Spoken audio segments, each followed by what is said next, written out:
क्या आपके घर में किसी को खांसी आती है?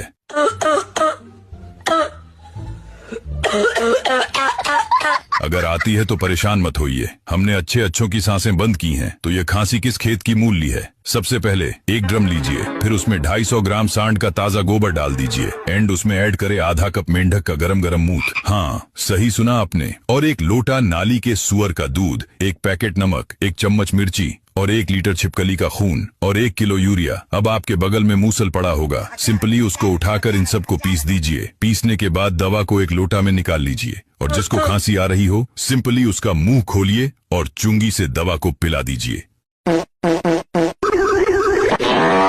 खत्म।